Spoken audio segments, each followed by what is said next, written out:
I'm going to now talk about the fricatives and affricates in English. So these again, if I ask you to come up with all the fricatives in English, you should know them. And remember this section when we did oral stops, nasal stops, now we're doing fricatives and affricates, we're talking about the manner, like how we're grouping the sounds according to how you make them. With stops, you're stopping the air, and those stops can be made in different places, right? And in fact, I didn't say this in the last one, but like pa, ta, ka is something that speech pathologists tell people to say pa-ta-ka as fast as they can, because when they're saying pa, they're saying how fast can they do their bilabial sound. Ta, that's using the tip of the tongue. Ka is using the back of the tongue. So you'll see they'll ask people to go patika, patika, patika, patika, and sometimes people will have a very hard time doing that with certain conditions, okay? So fricatives we're going to start out with. There's a lot of fricatives in English. They're in all different places. They kind of think I'm talking about the fricatives, make them yourself, feel where they are in your mouth, try to notice the differences between them. And then we're going to mention at the end the two affricates in English, all right?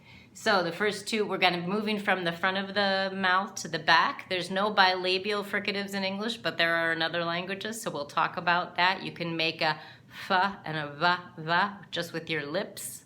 And that sounds to us like these sounds, right? We would have if some languages can hear the difference between a fa and a fa, and that sounds very similar to us because we don't have that phoneme in our language, but we have this fa and va. So these are paired. They're exactly the same sound.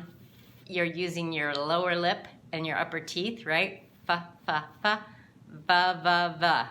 So again, they're paired. The first one is, you can feel, just make the f without the vowel. No vibration, it's voiceless. You should feel voicing right away. So that's fa and va. Those are the most front fricative sounds we have. And then these two, th and the.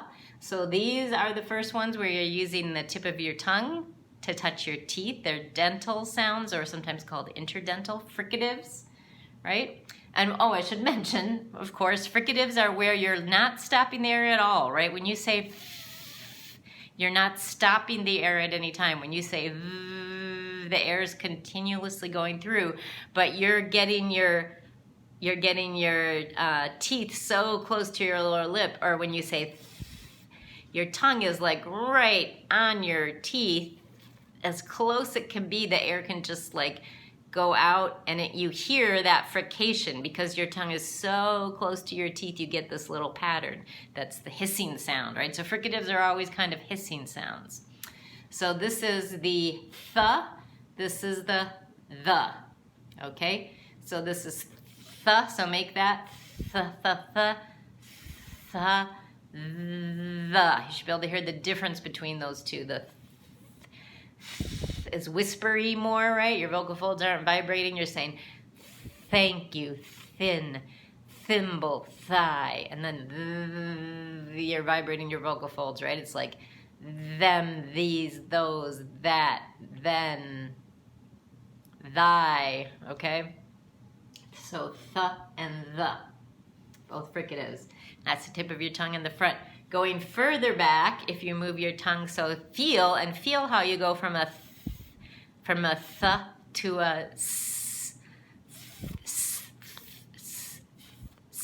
Go back and forth. They're pretty different, right? But the sa you make by having your tongue right by your alveolar ridge. So kind of feel the s, z, s, z. Once again, notice the s. You're not moving anything up here. Those are exactly the same sounds in terms of what you're doing with your oral tract. The difference is just down here. S, z, s, here that vibrates for the z, not for the s. Okay? But notice a lot of people have, these are very common sounds in the world languages. Lots of languages have a s, and often they have a z too. But many languages do not have this sound. So this sound and these sounds are pretty close to these sounds in terms of where you make them. And if you don't have one of these sounds in your language or in your dialect, you would probably substitute one of these sounds or these sounds. And so if you're making a and you can't say, and your language doesn't have, you might say thank you instead, or you might say thank you instead. And notice why did I say you would use the F and the S and not the V or the Z? Because these are the voiceless ones, right? So you match the voicing. You're not, I mean, you don't consciously think you're doing this, but people do this all the time. So they'll say thank you, or they'll say thank you. And then instead of the sound, they might say the, they might say z. Some people say z. Instead of saying the something, they say z something. They also, another thing you might do is do a stop in place and say duh. So duh is also, would be made in the alveolar place, pretty close to this sound. People might substitute that, all right?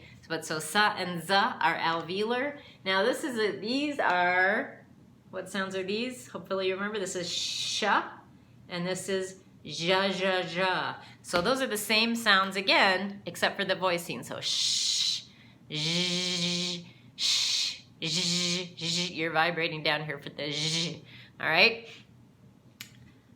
There might be kids who have a hard time making this sound, but they can make this sound, or vice versa. And you want to know where they are. This is why I'm saying it's so important you know how and where you make these sounds. So if a kid is saying seesaws by the seesaw, and they're making all S's, you want to be able to tell them to say, you have them start at the s, because that's so close, and then say, move your tongue back a little,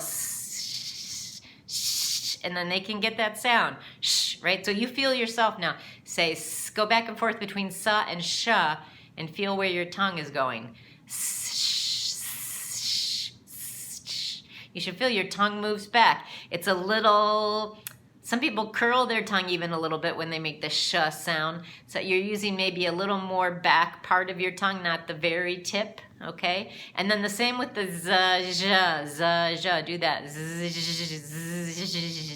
All right? So if you have a kid who comes in and says, she shells by the seashore, then you have to tell them to move their tongue forward. So she shells,